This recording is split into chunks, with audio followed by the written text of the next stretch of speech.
What's up, y'all? It is me, your girl, the sophisticated blind woman. So today I'm in the kitchen, y'all.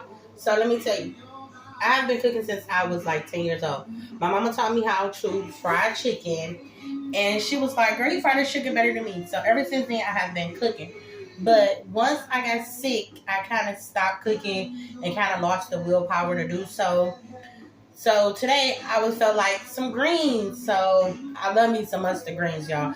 I'm telling you, most black people only like collard greens, but I love curly mustards and kale. Been loving them ever since my grandma cooking them, and she has taught me how to cook them. So I got her recipe, and I be nailing it.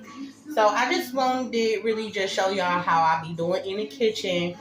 But before I do that, I do want to say you really have to make sure you practice safety first. And depending on your level of blindness and how comfortable you are with being in the kitchen, you know what I'm saying, just test it based on that. Because I have had plenty of accidents in the kitchen once I started back cooking. I done burnt so many dang spatulas and spoons, the plastic ones and the ones with wooden handles. I done burnt myself. I have spilled silk grease on aisles and all types of stuff. But it's all fun because I still have my sense of independency because I got two kids I got to cook for. So it was necessary for me to really get back in the kitchen and start doing my thing. So because of my vision, everything to me is based off hearing and touch. That's usually how I do everything. So when it comes to like me turning on the stove, I basically just, it's a regular gas stove. So I just basically just turn it on or whatever.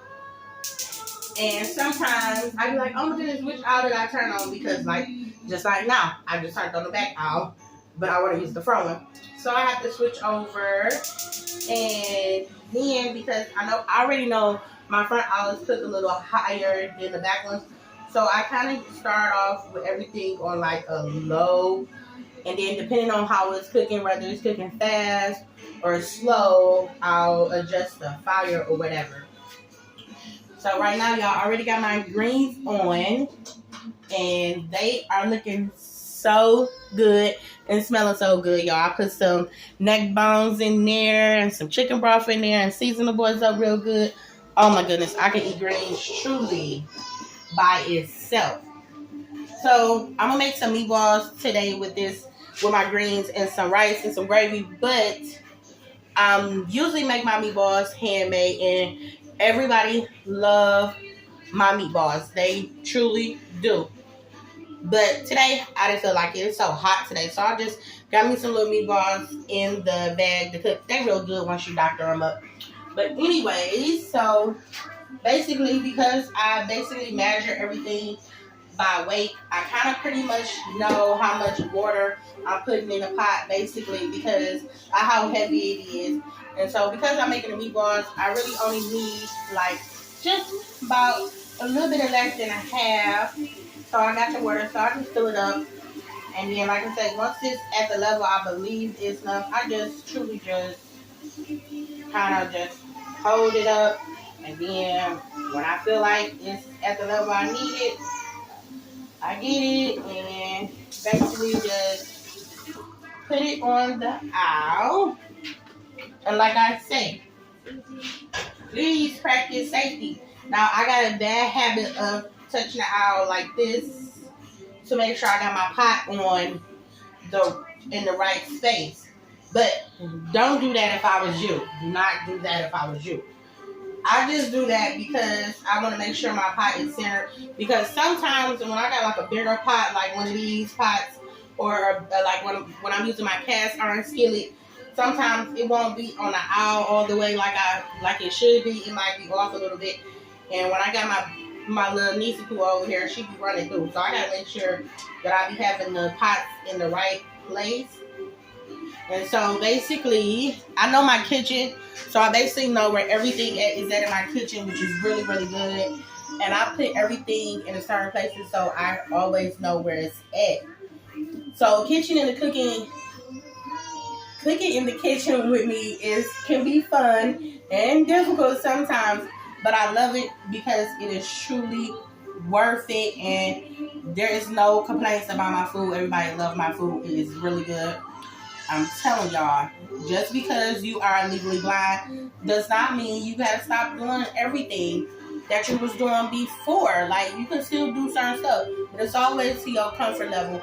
And if you don't really feel comfortable and safe in the kitchen, don't try it. But also make sure you have somebody in the kitchen with you, because a lot of times I have my daughter in the kitchen with me or my son. They both love to cook, so they've been learning little things from me about cooking. So I really just wanted to show y'all a little bit about what I be doing in the kitchen and how I kind of do my cooking. So right now, I'm going to let that water boil for a minute. And as soon as it starts boiling and that steam come up, then I'm going to toss my meatballs in there. But I just want to let people know, like, you know, God gives us gifts for a reason and talents for a reason. Even though, you know, the devil might try to come and steal them, but God is always right there. And when I lost my vision, I really thought my life was over. Like, I couldn't do anything. But with God on my side and my family supporting me, I've been able to conquer a lot of things in my life. And it's because losing my vision was a willpower to me. It made me work harder, stronger. It gave me a sense of knowledge. And it helped me realize other skills that I did not have before. So that was just a little message about me cooking in the kitchen. And next time, I'm going to show y'all whether me baking. Because I love peach cobbler and I can bake a mean peach cobbler. So thank y'all for supporting me and watching my videos. And remember, please, if you do try to cook in the kitchen, make sure you feel comfortable, you safe, and you got somebody with you at all times. And plus, have a fire extinguisher because they do come in handy. Have a good one, y'all. Love y'all.